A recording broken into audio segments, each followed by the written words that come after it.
सभी साथियों को मेरा नमस्कार। जय हिंद साथियों, स्वागत करते एक बार फिर से उसी जोश जुनून जज्बे के साथ।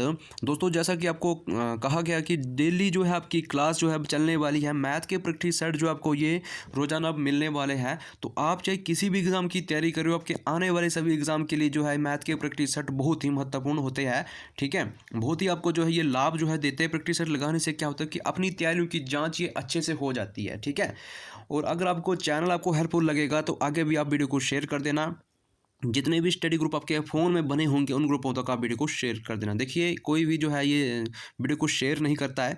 आज सारे के सारे वीडियो को शेयर करेंगे। ठीक है, तो आपको बता दूं कि आपके एग्ज़ाम जो है बहुत ही जल्द अब आने वाले हैं। एसएससी प्लस जो रेलवे के अपने एग्ज़ाम जो है ये भरवा के रखे हैं, तो अब बहुत ही जल्द आपके ये एग्ज़ाम जो है होने वाले हैं। एसएससी जीडी का जो है नेक्स्ट मंथ जो है ये एग्ज़ाम शुरू है। तो सभी ने देखो अपने मैथ के जो है ये प्रैक्टिस सेट ये डेली आप रोज़ाना लगाने हैं। चलिए दोस्तों, देखिए पहला प्रश्न क्या बोल के रखा है। देखो, अंतिम में सभी ने अपना स्कोर कमेंट बॉक्स में करके बताना कि कितना जो है आज का आपका ये स्कोर रहा है। चलिए दोस्तों, देखिए पहला प्रश्न क्या है। कबीर 10 रुपये में 11 की दर से पेंसिलें खरीदना है। ठीक है, खरीदता है और वह 11 में 10 की दर से इन्हें बेच देता है, तो उनको कितने प्रतिशत का लाभ या हानि होगी। दोस्तों देखिएगा, ये क्या है, ये खरीदना नहीं है, ये खरीदता है। ठीक है जी, इसमें थोड़ा टाइपिंग में मिस्टेक हो चुकी है। देखो, जब भी आपको इस टाइप के प्रश्न आएंगे तो कैसे सोल्व करना है। दोस्तों एक बात और बता दूं आपको कि मैथ में जो होते हैं कुछ जो है, देखो सभी को मैथ नहीं आता। इसमें जो है कुछ जो है ऐसे छात्र भी होते हैं जिनको जो है मैथ बिल्कुल भी नहीं आता है, तो उनको भी हमने साथ साथ लेकर चलना होता है। तो दोस्तों देखिए, बिना एक्स माने हमें ऐसे प्रश्नों को आप सोल्व करवाने वाले हैं। इतना आसान आपको ये प्रश्न जो है बना दूंगा कि आप कभी इसको सोच नहीं सकते। देखिए, पहले आप क्या करिएगा, इस टाइप के जब भी प्रश्न आएंगे, देखो रुपए के नीचे आप रुपए को लिखिएगा और दर के नीचे आप दर को लिखिएगा। ओके, देखिए हमारे पास रुपए कितने हैं। पहले 10 रुपये में इसने खरीदा। ठीक है, 10 रुपये में 11 की दर से इसने बेच दी। पेंसिल जो इसने 10 रुपये में खरीदी और 11 रुपये में इसने 11 की दर से इसने बेच दी। आप दोबारा क्या करिएगा कि रुपए के नीचे रुपए और दर के नीचे दर। देखो रुपए कितने हैं, फिर 11 है, 10 नहीं है, 11 है और ये दर कितनी है, ये 10 है। बस इतना सर काम करना है। अब हमने अपनी ओर से कुछ नहीं करवाया आपको। देखिएगा, कुछ नहीं करना। अब इसको क्रॉस मल्टीप्लाई कर दीजिएगा।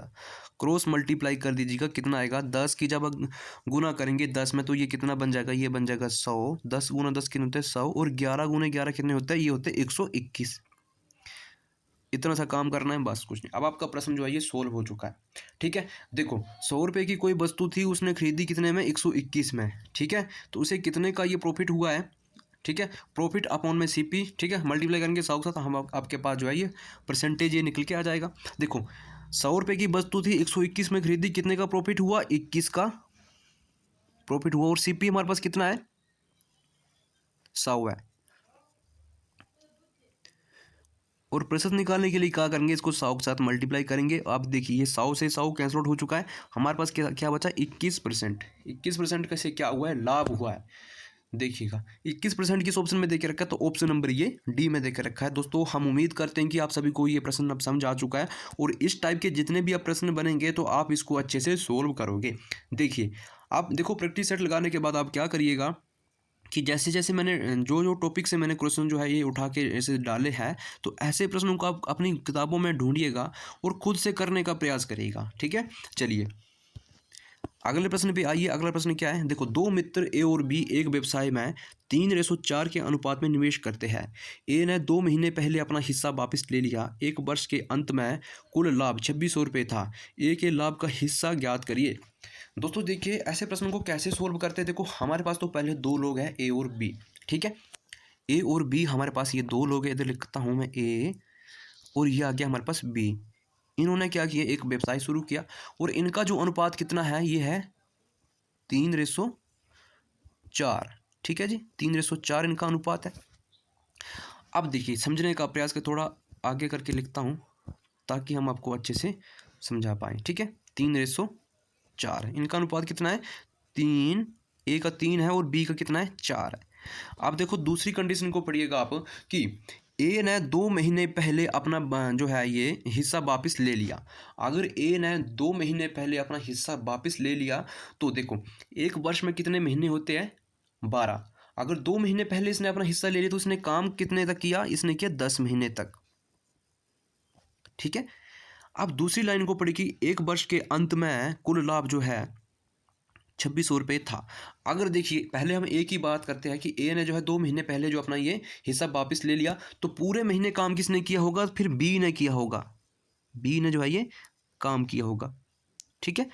अब देखो हम क्या करेंगे, इनको गुना कर देंगे। तो ये देखो जब भी हम इसकी गुना करेंगे 30 और 3 और 30 10 की करेंगे तो ये बनेगा 30 और ये बनेगा कितना? ये बनेगा 48। कितना बनेगा? ये 48, ठीक है। चलिए अब इसको छोटा कर लेंगे हम। इसको छोटा करके देखो 6 से काटेंगे तो ये 6 से कितनी बार में कट रहा है? 5 बार में कटा। तो एक ए का जो रेशो आएगा कितना आएगा? ये आएगा 5, ठीक है। और 8 छिके 48, ये कितना आएगा?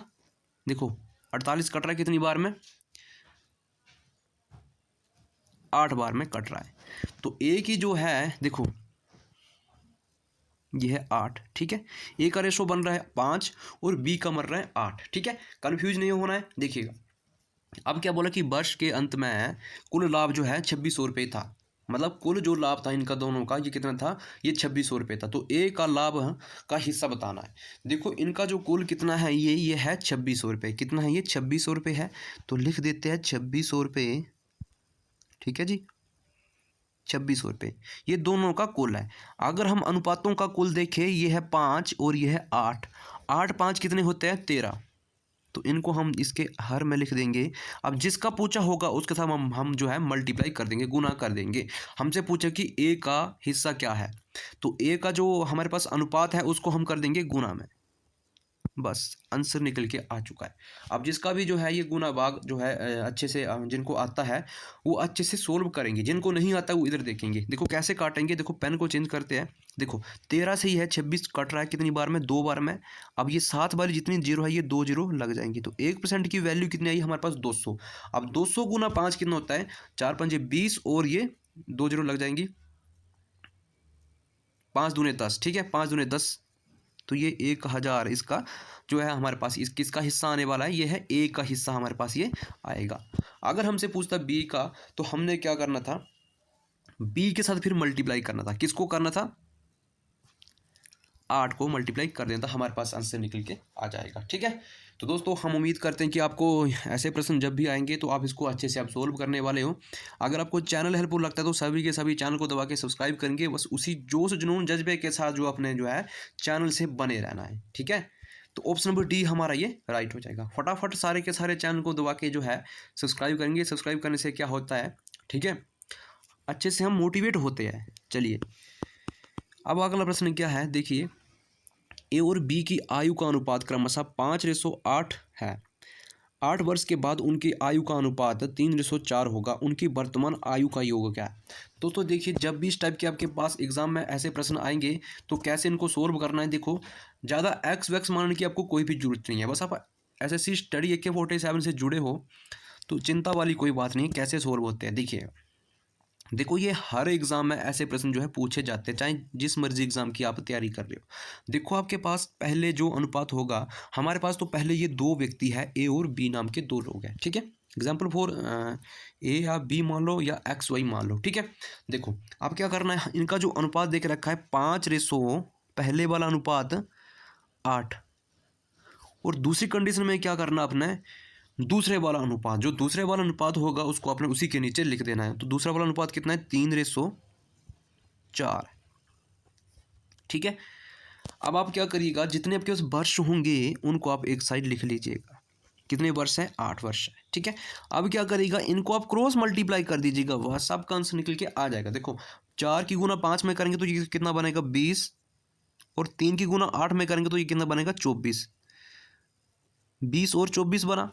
अब इन्हीं का अंतर देखेंगे, इनका अंतर कितने का है? 24 और 20 में कितने का अंतर है? ये है 4 का अंतर है। बस जो अंतर होगा वो वर्ष को काटेगा, ठीक है। तो 4 काटेगा 8 को 2 बार में, तो 1% की वैल्यू हमारे पास कितनी आई है? 2। अब अंतिम में हमसे जो पूछा होगा उसको हम जो है सेटिस्फाइड कर देंगे। देखो उनकी वर्तमान आयु का योग क्या होगा, जो आपके पास पहले जो रेशो होगा उसी का आपने जोड़ करना है, ठीक है। देखो 5 और 8 कितने होते हैं? 13। इनका योग कितना बना? 5 और 8 का योग कितना बन रहा है? देखिएगा ये बन रहा है 13 का। तो 13 गुना हम कितना करेंगे, जो हमारे पास ये काट के आए हैं वर्ष, ठीक है, ये करेंगे 2।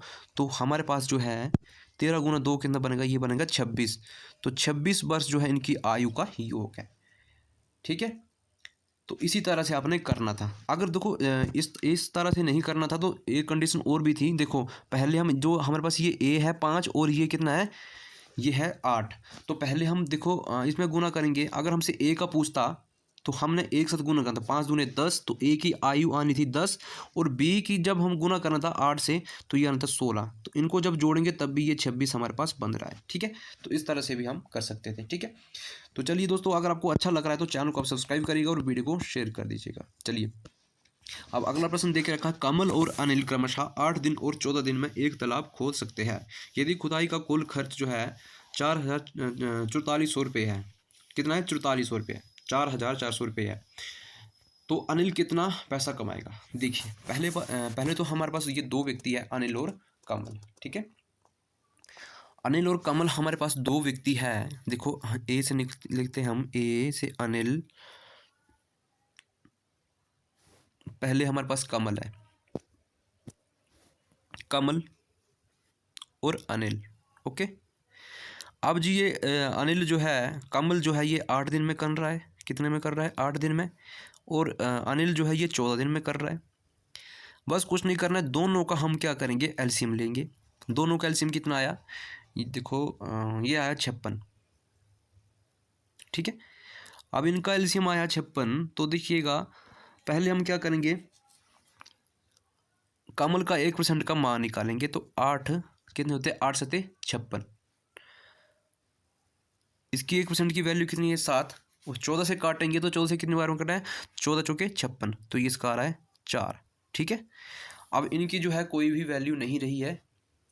ठीक है, 7 और 4 से हमें अब मतलब है। ठीक है, अब देखो इसने क्या बोला है कि एक तालाब को खोद सकते, तो इनकी कुल जो है खर्च, उनका कुल खर्च कितना है, ये है हमारे पास 4400 रुपये है। ठीक है, इनका जो कुल खर्च कितना, ये है 4400, तो लिख देते हैं 4400। अब इन्हीं का कुल करेंगे। देखो ये कमल का और अनिल का कुल करेंगे तो 7 4 कितने, 11। तो कुल से कुल को काटेंगे, जिसका पूछा है अनिल का उसको हम कर देंगे मल्टीप्लाई में। अनिल का कितना है, ये है 4। ठीक है, तो 11 चौके 44। ठीक है, 400 बनेगा, और 400 गुना 4 कितने करेंगे तो ये कितना बनेगा, ये बनेगा 1600। तो देखिएगा हमारे पास ये अनिल कितना आएगा, ये आएगा कितना, 1600। ठीक है जी, 1600 जो है अनिल का ये पैसा आएगा। अगर हमसे कमल का पूछता, ठीक है, तो कमल का कितना था हमारे पास, देखो फिर हमने कमल को गुना में रख देना था। तो कमल की वैल्यू कितनी आई, ये है 7। तो ये है कमल, तो 7 गुना हम अगर 4 करेंगे तो 7 चौके 28। इधर फिर 4 की जगह 7 आना था, क्योंकि इस जिसका पूछा होता है उसको हमने मल्टीप्लाई में रखना होता है। तो हम क्या करेंगे, 7 चौके 28। तो 2800 जो है किसका आना था, ये कमल का आना था। तो दोस्तों हम उम्मीद करते हैं ऐसे प्रश्न आपको समझ आ चुके हैं। तो चलिए अगले प्रश्न पे आते हैं। 5वां प्रश्न क्या है, देखो 6 साल पहले रवि मोहन ये मोहन है। ओके, रवि मोहन और गोविंद की उम्र का औसत जो है ये 32 साल था। अगर श्याम उनके साथ आ जाए तो उन चारों की उम्र का औसत जो है, श्याम वर्तमान 36 साल का है। ठीक है, 36 साल का है। तो श्याम की वर्तमान आयु क्या है, ये आयु है। ठीक है, क्या ये आयु है। तो चलिए दोस्तों 6 साल पहले, तो कैसे इसको सोल्व करेंगे, देखिएगा। देखो बोला क्या है कि देखो 6 साल पहले रवि और मोहन और गोविंद 3 लोग हैं। कितने हैं, 3 लोग हैं। तो 3 अगर लोग हैं, 3, इनका औसत कितना है, यह है 32। ठीक है, 32 वर्ष है। अब क्या बोला है कि अगर, देखो समझने का प्रयास करिएगा, अगर श्याम उनके साथ आ जाए तो उन चारों की उम्र का औसत जो है, उन चारों की उम्र का औसत जो है, ये इसको काट दो। ठीक है, ये नहीं है। उन चारों की उम्र का औसत जो है कितना हो जाता है, 36 वर्ष हो जाता है। कितना, 36 वर्ष हो जाता है, 36 साल हो जाता है। तो श्याम की वर्तमान हमसे आयु पूछी है, तो बस कुछ नहीं करना इसमें। अगर देखिएगा, आप समझने का प्रयास करिएगा। देखो अगर हम 32 गुना 3 करेंगे तो ये कितना बन जाएगा, ये बनेगा 96 बनेगा।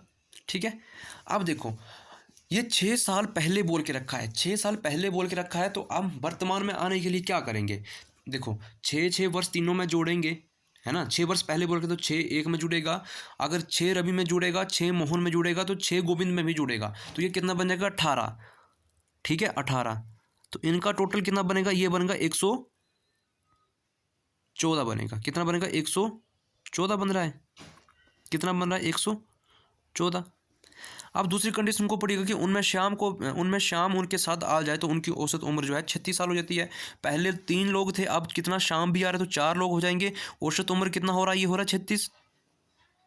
कितना हो रहा है 36, बस मल्टीप्लाई कर दीजिएगा, कितना बनेगा ये 6 चौके 24, 4 हासिल 2 4 3 12 1 14, कितना 114।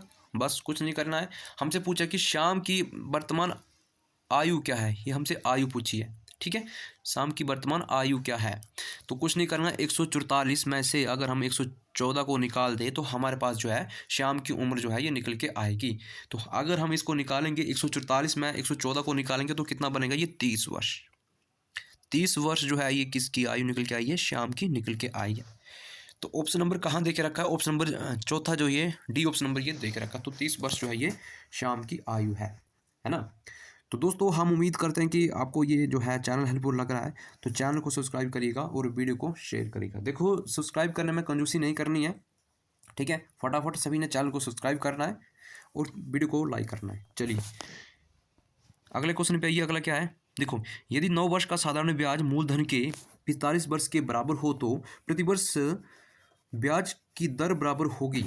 मित्रों देखिए कैसे सोल्व करना है, पहले आप खुद से करिएगा, है ना। और आपको एक प्रश्न आज होमवर्क के लिए भी मिलना है, सभी के सभी उसका आंसर मुझे कमेंट बॉक्स में करेंगे, है ना। देखिए ये क्या बोल कि 9 वर्ष का साधारण ब्याज मूलधन के, माना कि सीपी कितना है, मूलधन कितना है, ठीक है, प्रिंसिपल कितना है, वो है 100% है खुद में, है ना। अगर 9 वर्ष में ये 45 हो रहा है, देखो समझने का प्रयास करिए कि 9 वर्ष में, देखो 9 वर्ष में ये कितना हो रहा है 45, तो ये 1 वर्ष में कितना होगा, 9 पंजे 45, 5 कटेगा ये 5। ठीक है, अगर ये 9 वर्ष में कितना, देखो 9 वर्ष में 45 हो रहा है, कितना हो रहा है 45, 9 से काटेंगे तो एक वर्ष का पता चलेगा, तो ये 5, तो 5 जो है 5% इसका जो है ये आंसर आएगा। तो इसी तरह से ये सोल्व करना है, 5% हमारा ये राइट हो जाएगा। 9 वर्ष का साधारण ब्याज मूलधन के किसके बराबर था, ये 45% के बराबर था, है ना। अगर ये 9 वर्ष में 45 है तो 1 वर्ष में कितना होगा 5, इसी तरीके से इसको करना था। चलिए अगले प्रश्न पे आइए। अगला जो है देखो, यदि 7वां प्रश्न है कि x रुपये पर 8% प्रतिवर्ष की दर से 2 वर्षों का चक्रवृद्धि ब्याज और साधारण ब्याज के 48 रुपये का अंतर है, x का मान ज्ञात करिए। दोस्तों देखिए इस चक्रवृद्धि ब्याज और साधारण ब्याज के बीच का अंतर कैसे निकालते हैं, मैंने आपको अच्छे से ये करवा के रखे है। तो मैंने आपको एक फार्मूला बताया कि d बराबर पी आर टी स्क्वेयर बटे में आपका 100 का स्क्वेयर क्या है। एक बार फिर से लिखवा देता हूँ, इस टाइप के प्रश्न आएंगे तो कैसे सोल्व होते हैं ये फार्मूले से जो है ये प्रश्न जो है सोल्व होते हैं, फार्मूले बेस जो है ये क्वेश्चन है। देखिए डी बराबर पी आर स्क्वेयर, नीचे क्या है आपका 100 का स्क्वेयर, स्क्वेयर करना तो आपको आता ही है, नीचे क्या है ये 100 का स्क्वेयर। देखिए अब कैसे सोल्व करना है, देखिएगा अब देखो डी मीन्स डिफरेंस कितना है, देखो 48 रुपये का अंतर है, कितने का अंतर है 48 का अंतर, तो लिख देते 48 का अंतर है, ठीक है, इक्वल टू पी, प्रिंसिपल कितना है तो ये देकर नहीं रखा है हमारे पास, ठीक है, तो पी हमारे पास ये दे के नहीं रखा, ये हमने निकालना है। और आर कितना है 8%, आर मीन्स आर का स्क्वायर हमने करना है, तो आर का स्क्वायर कितना होता है, ये होता है 64, 64, ठीक है। अब नीचे क्या करना है 100 का स्क्वायर करना है, तो आपको पता है कि 100 का स्क्वायर कितना होता है, ये होता है 10,000। बस अब काटना पीटना आपको आना चाहिए, कैसे काटना है, ठीक है। देखो ये 8 है, ये कैसे कटेगा, देखो ये 64 है और ये 48 है, खुद से पहले काटने का प्रयास करिए। जिनका भी देखो मैथ ये जो है वीक है और जिनको जो है ये काटना पीटने का पता नहीं चलता है, तो पहले खुद से काटिएगा, अपनी कॉपी में नोट कर लीजिएगा, ठीक है। देखो 8 से डायरेक्ट काट रहा है, देखो 8 8 64 और 8 छिके 48। देखो ये आमने सामने वाले जो होते हैं, देखो जब भी इक्वल टू का साइन लगता है तो आमने सामने वाले हमेशा कटते हैं, ठीक है। अब ये देखो 2 से कट रहा है कितनी बार में, ये 4 बार में, और ये 2 से कट रहा है कितनी बार में, 3 बार में, ठीक है। अब देखो ये नीचे कितना है 10,000, ऊपर कितना है, ये देखो ये गुना होगा, ये 3 जो है 10,000 में गुना होगा तो ये कितना बन जाएगा 3,000। 10,000 है तो देखो हमारे पास ये कितना है 10,000 है, ठीक है। ये बनेगा 30,000 बनेगा, कितना बनेगा ये 30,000 बनेगा, थोड़ी स्पेस की कमी है, ठीक है। 30,000 बनेगा तो 4 इसके नीचे बॉटम आएगा तो 4 काटेंगे इसको, ठीक है। तो 7 5 35, 15, 2 और ये 15 और ये 7 दूनी 14, तो ये बनेगा हमारे पास कितना 7500। 7500 हमारे पास ये बन रहा है, ठीक है। 7500 हमारा ये बन रहा है। तो ऑप्शन नंबर कहाँ दे के रखा है, ऑप्शन नंबर दूसरे में ये दे के रखा है, ऑप्शन नंबर दूसरा हमारा ये राइट होगा, है ना। तो चलिए अगले प्रश्न पे आइए। देखो बहुत प्यारा सा प्रश्न है। 5 लगातार विषम संख्या का औसत जो है ये कितना है 75 है। किस संख्या को जोड़ देने पर ये औसत जो है 76 हो जाएगा, है ना। हमारे पास तो पहले देखिएगा औसत क्या है, हमारे पास पहले 75 है। हमारे पास पहले जो है 5 संख्या है, 1 2 3 4 5। अब आपको पता औसत क्या होता है, बीच वाली संख्या। और औसत कैसे निकालते हैं, राशियों का योग बटे में कुल राशियाँ। और इनका औसत हमें देख रखा कितना है, ये है 75, ठीक है। तो औसत जो होता है हमेशा ये बीच वाला होता है, इसका औसत कितना है 75 दे के रखा है, ठीक है। अब देखो विषम संख्या की बात की है तो विषम संख्या बोला कि लगातार विषम संख्या को औसत, तो इसके बाद कौन सी आएगी विषम संख्या, ये आएगी 77। और ये हमारे पास कितना आएगी, ये आएगी 7 9। और ये कितनी आएगी, ये आएगी 1। ये हमारे पास जो है 5 लगातार विषम संख्या देख रखी है। और इसका औसत हमें कितना देख रखा है 75 देख रखा है। अब हमसे क्या बोल रहा है कि हमसे बोला है कि किस संख्या को जोड़ देने पर औसत जो है ये 76 हो जाएगा। किस संख्या को जोड़ देने के बाद, अब देखो हमारे पास संख्या अंतिम में कौन सी है, ये है 79 है, ठीक है। अगर हम 81 इसमें जोड़ दें, अगली संख्या हम एक और ऐड कर दें 81, तो औसत हमेशा बीच वाला आता है। तो औसत हमारा कहाँ आएगा, इन 75 और 77 के बीच में जो है औसत हमारा आएगा। तो 75 और 77 के बीच में क्या आएगा, 77 के बीच में क्या आएगा, ये आएगा 76 हमारे पास ये आएगा, ठीक है।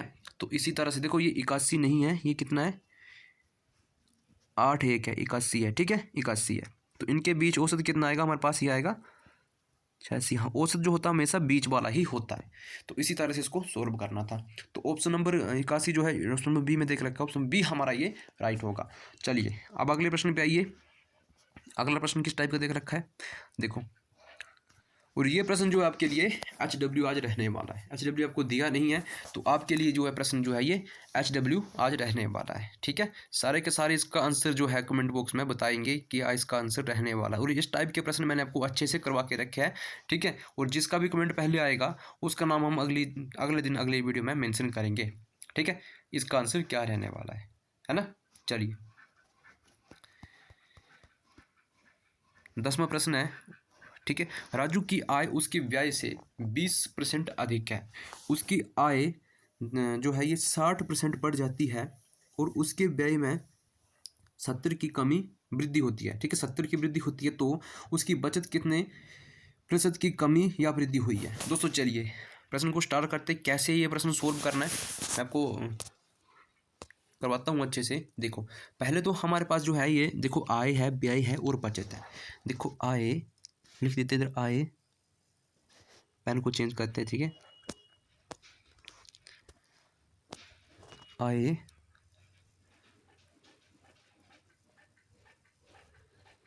और व्यय और फिर क्या आएगा हमारे पास, बचत आएगा, सेविंग है, ठीक है। ये है बचत। अब दोस्तों देखिए पहले क्या बोला है कि देखो राजू की आय, ठीक है, उसके व्यय से 20% अधिक है। मतलब उसकी व्यय से 20% अधिक है।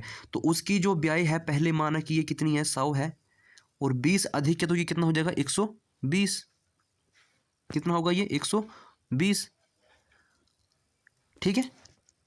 कितनी है ये 120। तो आय देखो अगर ब्याह उसकी कितनी है 100 है, ब्याह उसकी 120 है, तो ये बचत कितनी की कर रहा है, ये 20 की बचत कर रहा है। कितनी की बचत कर रहा है, ये 20 की बचत कर रहा है ना। बस अब देखिएगा, अब क्या बोला कि उसकी आय में 60% बढ़ जाती है, उसकी आय जो है 60% बढ़ जाती है। तो पहले उसकी आय कितनी है, देखो ये कितनी है, ये 120 है। अगर 60% बढ़ गई तो क्या करेंगे, इसका हम 120 निकालेंगे, ठीक है। ये इसको आप छोड़िएगा, ठीक है। तो देखिए इसका हम 120% निकालेंगे, 120 का 60% निकालेंगे तो कितना, ये 2 शून्य से ये 2 शून्य कट चुकी है, तो कितना बने 12 छिके 72। कितना बना ये 12 छिके 72। देखिएगा हमारे पास अब स्पेस की कमी, तो इसको हम थोड़ा काट देते हैं 72, मतलब 120 का, देखो हमने 120 का 60% निकाला, कितना बना 72 बना, ठीक है। तो 72 बना, तो लिख देते हैं इसके नीचे 72, ठीक है। अब ये कितना हो गया, अगर इसका 172 निकाला हमने, ठीक है 72, तो इसको हम टोटल कर देंगे 2 और ये 7 2 9 और 192। उसकी आय कितनी होगी 192, ठीक है। अब क्या बोले कि उसके व्यय में, इसको पढ़िए कि उसके व्यय में 70% की वृद्धि होती है। तो हमने क्या करना है, फिर व्यय हमारे पास कितना है, ये है 100, तो 100 का हमने 70% निकालना है। तो अगर हम 100 का 70% निकालते हैं, इधर मैं निकालता हूँ, ठीक है। तो 100 का 70% 70 ही रहता है, कितना रहता है, ये 70 ही रहता है। 100 से 100 कट जाएगा और 70 बचेगा, ठीक है। तो 100 का 70% कितना रहता है, ये 70 ही रहता है, ओके। तो ये कितना बन गया 170 बन गया। अब देखिएगा, अब इन दोनों में कितने की बचत हो रही है, कितने बचा रहा है ये 22 रुपये बचा रहा है, 22 रुपये बचा रहा है। बस अब हमारा प्रश्न सोल्व हो चुका है। बोला क्या कि देखो उसकी बचत में कितने प्रतिशत की कमी या वृद्धि हुई है। बचत की बात की है तो पहले बचत कितनी थी 20 थी, अब कितनी हुई 22। तो देखो कितनी बढ़ी, 2 बढ़ी, देखो कितनी बढ़ी, ये 2 रुपये इसकी बचत बढ़ी। किससे बढ़ी, 20 से बढ़ी। और फिर प्रतिशत निकालने के लिए क्या करेंगे, 100 के साथ इसको गुना करेंगे, बस। अब 2 काटेगा 20 को 10 बार में, और 10 ऊपर कितना है 100, तो 1 जीरो से 1 जीरो कटी, तो 10% की क्या हुई, वृद्धि हुई है, ठीक है। वृद्धि का कैसे पता चलता कि वृद्धि हुई है, ठीक है। देखो हम 10% निकले, 10% कमी में भी निकाल सकते थे, ठीक है। देखो पहले 20 था और ये 22 हुआ, 2 की बढ़ोतरी हुई रुपयों में, तो प्रतिशत में भी ये बढ़ोतरी होगी, तो 10% की क्या हुई है, ये वृद्धि हुई है, तो 10% ये बढ़ जाएगा। तो इसी तरह से ऐसे प्रश्नों को सोल्व करना है। तो दोस्तों हम उम्मीद करते हैं कि आप सभी को जो है आज का प्रैक्टिस सेट जो है हेल्पफुल लगा होगा, ठीक है। अगर आपको चैनल हेल्पफुल लगता है तो चैनल को सभी के सभी दबा के सब्सक्राइब करना है और शेयर करना है दबा के सारी वीडियो को, ठीक है। तो आज के लिए इतना ही, मिलते हैं किसी अच्छे से कंटेंट में। अभी के लिए जय हिंद, जय भारत, वंदे मातरम। और चैनल को सब्सक्राइब करना ना भूलें।